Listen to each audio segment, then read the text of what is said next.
Hey, c'est Logan et je te propose un petit récap de ce qui s'est passé cette semaine dans la pop culture. Bienvenue dans Pop Actu.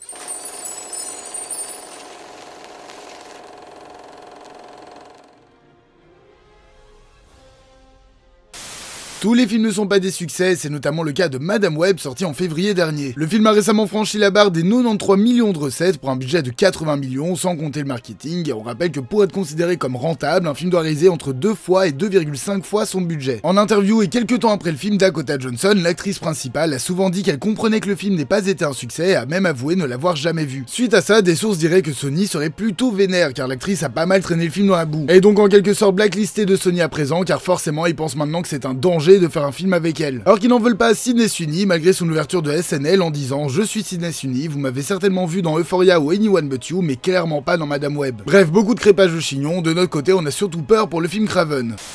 Les biopics musicaux ces dernières années, ce n'est pas ce qui manque et vient s'en rajouter un nouveau car un film sur Bon Scott vient d'être annoncé. Pour rappel, Bon Scott était le chanteur mythique du groupe de hard rock AC/DC de 1974 jusqu'à sa mort en 1980. Les sociétés australiennes Halo Films et Protocol Pictures ont donc lancé la production d'un film sur le chanteur d'Highway to Hell. Une manière aussi de rendre hommage à la ville australienne de Fremantle dont est originaire le chanteur. Le film promet de plus se concentrer sur sa jeunesse et ses débuts plutôt que sur sa grande célébrité au sein d'AC/DC. Le film sera scénarisé par Stephen Belowski et David Vincent Smith et réalisé par ce dernier. Le jeune comédien australien Lee Tiger Haley incarnera le chanteur pour un début de tournage en 2025.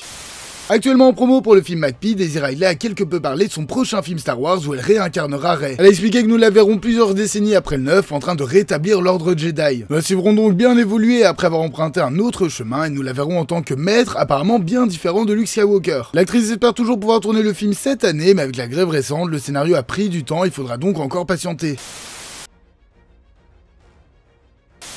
La saison 2 des Anneaux de Pouvoir sortira cette année sur Prime Video. Une nouvelle affiche et bande-annonce pour le film Garfield ont été dévoilées. Un reboot d'Alerte à Malibu est en projet. Kumail Nanjiani rejoint le casting de la 4ème saison d'Only Murders in the Building. La saison 2 d'House of the Dragon sortira en juin. Une première affiche et bande-annonce pour Le Robot Sauvage ont été diffusées. Un premier teaser pour le prochain film Descendant a été dévoilé. Une première affiche pour la saison 2 de Monsters at War qui a été diffusée. Elle sortira sur Disney Plus le 5 mai. Une première photo tournage du prochain film Superman a été dévoilée. James Gunn a expliqué qu'il s'agissait de Superman arrivant dans sa forteresse de solitude. Une autre série dérivée de l'univers de John Wick est en préparation. Avatar, le dernier maître de l'air, a été renouvelé pour 2 nouvelles saisons chez Netflix. Une nouvelle image d'Abigail a été diffusée. Une nouvelle affiche pour X-Men 97 a été dévoilée. Une nouvelle bande-annonce pour la série Fallout a été diffusée. Elle sortira le 11 avril sur Prime Video. Une nouvelle affiche pour Three Body Problem a été dévoilée. Une nouvelle affiche et bande-annonce pour Vice Versa 2 ont été diffusées. Une nouvelle image de Furiosa a été dévoilée. Akira Toriyama, légendaire créateur de Dragon Ball, nous a quitté à l'âge de 68 ans. Une première image de Hugh Grant dans Tony le Tigre pour le film sur les Pop-Tarts a été diffusée. Un film Watch Dogs entre en projet. Une nouvelle affiche pour The Fall Guy a été diffusée. Une nouvelle affiche pour Winnie Blood and Honey 2 a été dévoilée. Argylle est officiellement un échec, il finira son exploitation avec moins de 100 millions de recettes. Pour rappel, son budget était de 200. Un nouveau film animé Mario sortira en avril 2026. Une nouvelle affiche pour The First Omen a été diffusée. Et pour finir, Insaisissable 3 devrait bientôt commencer son tournage.